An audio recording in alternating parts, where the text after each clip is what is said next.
আসসালামু আলাইকুম রহমতুল্লাহি ওবারাকাতু। বাংলাদেশ জামাত ইসলামের নায়েবে আমির ডক্টর শফিকুল ইসলাম সাহেবের অপারেশনটি সাকসেস হয়েছে আলহামদুলিল্লাহ। অনেক মা বোনেরা রোজা রেখেছেন, অনেক ভাইয়েরা রোজা রেখে তিনার জন্য দোয়া করেছেন এবং কাবার গিলাফ ধরে কান্নাকাটি করে আল্লাহর কাছে ফরিয়াদ চেয়েছেন, তিনার জীবন ভিক্ষা চেয়েছেন। তাই সকলের দোয়া আল্লাহ পাক কবুল করেছেন আলহামদুলিল্লাহ। তিনি এখন বর্তমানে সুস্থ আছেন।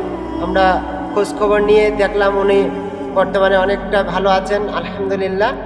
এবং তিনি ডাক্তারে বলেছেন যে তিনি 1 সপ্তাহের ভিতরে তিনার নিজ বাড়িতে ফিরে যাবেন ইনশাআল্লাহ, এবং 3 সপ্তাহের ভিতরে আমাদের মাঝে ফিরে এসে আবারও তিনি তিনার বক্তব্য রাখতে পারবেন আলহামদুলিল্লাহ। তিনার একটি আস্থা ছিল বাংলাদেশের যে ট্রিটমেন্টের উপরে, ডাক্তারদের উপরে যে এরকম একটা ভরসা ছিল, আল্লাহর প্রতি ভরসা রেখেই তিনি বাংলাদেশে অপারেশনটি তিনার সাকসেস হয়েছেন। সকলে দোয়া করেছেন, অনেক মা বোনেরা রোজা রেখে ওনার জন্য দোয়া করেছেন। সকলের প্রতি আন্তরিকভাবে আমি অভিনন্দন জানাচ্ছি।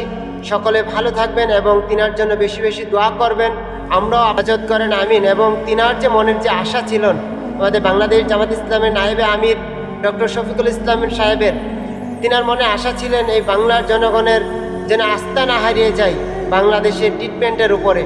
তিনার এই ভরসায় আল্লাহর প্রতি তিনি ভরসা রেখেই এই বাংলাদেশে অপারেশনটি করিয়েছেন আলহামদুলিল্লাহ। সকলের দোয়া এবং ভালোবাসায় তিনি সুস্থ আছেন।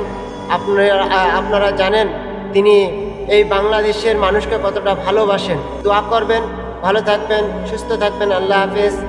আসসালামু আলাইকুম রহমতুল্লাহি ওয়া বারাকাতুহু।